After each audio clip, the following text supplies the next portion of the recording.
I wanted to have I guess more chat rather than a presentation type of thing. I have these few slides. I think they'll run me about 5 minutes, and then we can just chat around as we see fit. Questions, everything, discussion. So yeah, the topic that I've chosen is who owns the internet, and where does it get us? What kind of lifestyle does it get us into? So I'm going to be speaking about 3 things.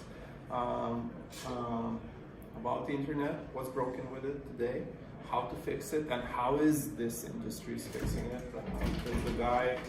The guy just was talking about it for half an hour. I think it's one of the fixes. And Mysterium contribution, and what's the next step that we could take, and how it is all connected. So the problem. So who owns the internet? This guy gave us a heads up into the question, who might own the internet. It turns out that the internet in the beginning, it was completely peer-to-peer, completely open, machines talking to each other, no middleman, but as Web 2.0 type of things happened, big companies created huge silos. They created a system for themselves to own the information, which of course gave the powers that be low-hanging fruit to work with those companies. Well, Edward, a great hero, he gave us a heads up about the Prism project. Anybody who doesn't know the Prism project? Okay. The Prism project, it was unveiled in 2013 by Washington Post, I think, by the information given by the Edward Snowden. He was working in NSA at that time. Basically, it revealed that big companies, Google, Facebook, Microsoft, Apple, were giving real-time data, whichever data NSA needed about its users. So basically, NSA with the Prism can hear your ideas as you type them. Literally watch the video stream, hear what you talk, hear your phone calls, and not just phone calls, Skype calls, anything. So it's business as usual for the NSA, and it's not NSA the bad one. It's a natural thing for the big organizations such as United States, or such as China, or such as Russia, or such as any big power to have this power. So this is a natural step of evolution once you have internet, which is based on owning data, owning the internet by the big corporations. So that's a natural evolution. Yeah, so that's what the world we're living in, and I guess there's no surprise here. This conference is about solving this and making a little bit more empowered world for ourselves. So the solution is basically getting the superpower back into your own hands. So there are all of those different mechanisms and protocols and the apps in the soon-to-come future, which we will be using hopefully on a minute-to-minute basis. But they need an underlying layer which helps to store data, to transmit data, to do the calculations, to do all sorts of things. So I was just naming few organizations that are trying to solve some of these problems. But the end goal is we're still using the same level of depth of internet that we're using today, be it Facebook or Skype or whatever else. Just the difference is all the data is being owned by us. It's being encrypted, and if I want to talk to you, it's me and you talking. No third parties interfering into our conversation. So that's where Mysterium comes in. What we're building is we try to contribute to this whole movement by building a decentralized. Well, we're starting to build on a VPN technology. What we're building is we're building a protocol for decentralized VPN, and of course we're building the initial node network because the protocol without the nodes makes no sense, and vice versa. So yeah, we're building both things at the same time. Eventually, what it's gonna do is it's gonna unblock the content, unblock the communication, open doors where walls are present at the moment. Like, you know, you can't watch lots of Netflix shows from Russia at the moment. You can't watch a soccer competition that's happening in Germany from the United States. You can't do certain things while in other places because it's being blocked by IP rights, because it's being blocked by countries, because it's being blocked by the Great Wall of China, and so on and so on. So what we're building is we're building a network which is robust enough and a protocol which can penetrate those walls and open up the communication for people as if they're equal citizens of this planet, not of that particular country. So yeah, that's that. And well, the third thing is we've built the initial protocols. We've been busy about this. It's been proven to work in certain cases, and we found certain cases where it's not working. For example, there are certain routers which are different from the ones that we're using in our lab. And navhole punching is a technology that we're using to punch the hole through the router is sometimes working in these cases, sometimes not, so we need to debug those use cases. We need to find solutions how to work with different routers. So that's the first wall we need to figure out how to go through. Then we'll go for the bigger walls, I guess. So we do have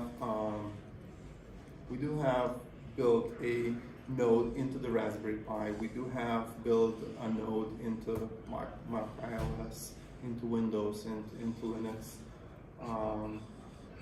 Yeah, and we're searching for 150 nodes at the moment.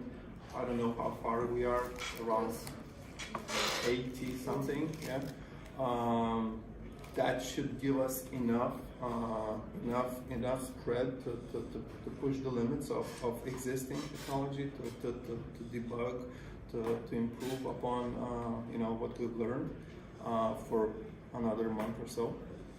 So yeah, that's what we're searching. Join our community. Come chat us up. Raspberry is paying itself in what in 1 month.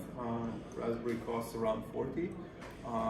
We pay around $10 worth of ETH every week, so a month, and that's been paid. And yeah, we have a playground to work on and open up the world one step at a time.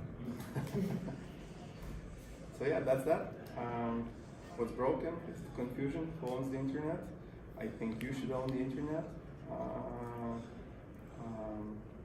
By how is by putting that ownership back into our hands, and it takes a lot of effort from many different organizations and people.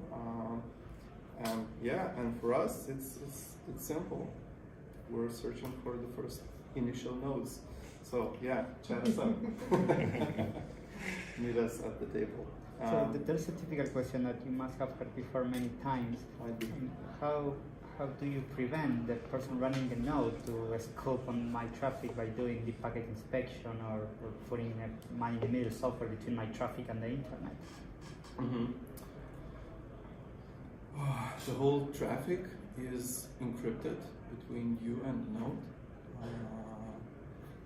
So. But the nodes needs to open up to communicate with the outer internet. So it's like a random. Most of the services for this very moment we have a few companies lined up. It's, to be honest, it's VPN companies who are in great need of residential IPs, and we have agreements with them that they will only send us streaming service. So basically Netflix or something. Yeah. We can verify if that is the case or not the case. So as a node, you have an option to be completely open to all of the network or just to the whitelisted traffic. I understand. That was going to be my second question. How do I prevent if I'm a US citizen and coming from the US going to jail? Yeah, so that's a proper answer. That's how. So is that what you call like a new edge case that would make Mysterium very useful? Yeah. That's a like quite narrow use of the technology, and it's in the hands of the node runner to choose, whether you want to open up for the. But it seems to be something that has product market fit. Yeah, Exactly. yeah. Well, we're super focused on fat data transfer and unblocking content, right? So we're going after this use case specifically and building a feature set around that. We're really focused on node onboarding and node experience. So that's our unique selling proposition, because we understand that we need to build out this robust node network. And that's the infrastructure on which all the other beautiful services that we can dream of can come from.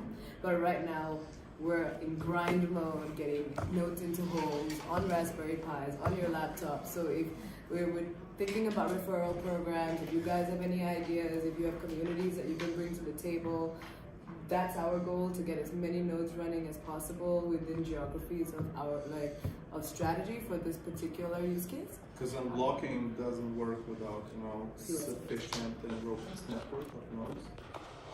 That's when it starts to become efficient with nodes available for the users to walk around those walls. Yeah.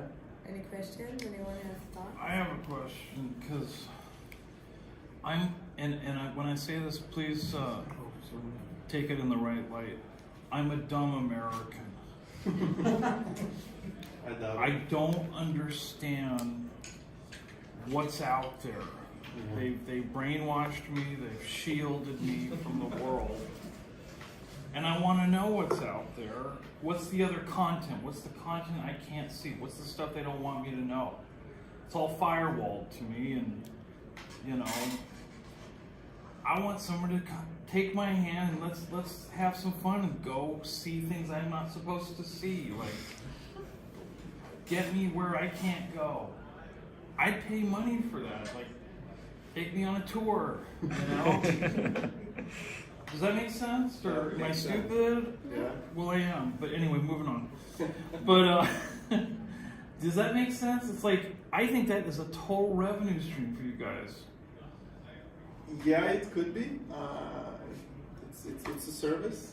You could make, I don't know, you have those services like when you have somebody show you around the city, all the nice spots, which you would not find by yourself once you're traveling. So yeah, this could be the same. You want the dark net on the tour? internet. I've never been, honestly, I have never been to the dark net. All right. Okay. I don't know where the dark net even is, and I've never tried to even get on it. And I mean, it's just like I'm not supposed to see Syrian shows. I think I'm firewalled from anything to do with Syria, right? Things like that. Most likely. I don't know. Just show me the stuff. You So you know. want like an aggregator of everything that's blocked for you, so that You you know, can go see it's it. such an open-ended question. You know, Okay. it's like, show me what you want to show me, awaken me, make me a not such a dumb American in this world. So I'm hoping that somebody will, who has the showmanship and the knack for it, would take the challenge and show people around like what they're missing in their small or big bubble, whatever the size of the bubble. But for us as the foundation of Mysterium, I think we do have a challenge, which is a very technical challenge to make sure that those walls are being penetrated. It's a tough one. Yeah, it's a full-time job. But Solving you know that what? one. You can totally come build it. ETHNewYork. We would welcome you. Maybe next ETHNewYork we'll have a bounty. Yeah, because eventually what we're building is it's not at this stage yet, but eventually what we're building is an open network, so it's open source. It's open for anybody to utilize as they see. Now, I'm going to tell you something I did. If I'm on camera, I'll get in trouble. But I got a VPN service so that I could watch the Olympics streaming from Canada. Because I was blocked by the U.S. networks. That is our primary use case. Yeah. That is the primary use case we are going after: entertainment unblocking, streaming entertainment That's, unblocking. I wouldn't say primary, but that's definitely the first, and it's the most obvious because we hear it like so many times. It's there. It's Yeah. there. I mean, the internet is fragmented and broken and owned by so many players, like Robertas Višinskis. So we need to find a way to disintermediate that. And entertainment seems to be where people are most interested. Go for it. Do you guys ever think about, for lack of a better word, the underlying pipes of the internet that connect, that actually make up the layer 1 or layer 0 internet infrastructure are oftentimes owned and operated by companies like Google, Amazon, and a lot of other these companies. So, we may be able to build, networks on top of that infrastructure that are decentralized. At the end of the day, somebody can come and just turn off the pipe. If they know what the traffic is. Right. Exactly. Right. So I guess that's the point. if they don't, then how can you? If you can't tell, like the guy before here was saying, if you can't tell whether somebody just smashed on the keyboard Right. or it's a valid file, Yeah. then you can't really stop it. One thing I'm particularly interested in, and not SpaceX per se, but they seem to be the only ones that are actively pursuing it, is like this kind of global satellite network to provide internet Yeah, to the whole yeah. world. So I think that'll be kind of the final frontier. These decentralized technologies built upon, mesh networks. Right. And that could use as a medium to transport Exactly. data. So any medium is good. We have come up against the ISP Exactly, wall before. I think there are two ways to hack that, right? There, if you look at Tor's strategy, they've been very much. You work with friendly ISPs if you want to run a relay node or an exit node, and you have a list of exit nodes that protect the node runners in the end because it's a liability question. Right. And they have to take on that risk. Exactly. So that's one of the reasons why whitelisting has been such an important feature for us, because we're focused not on the deep dark web, we're focused on the entertainment piece. Right.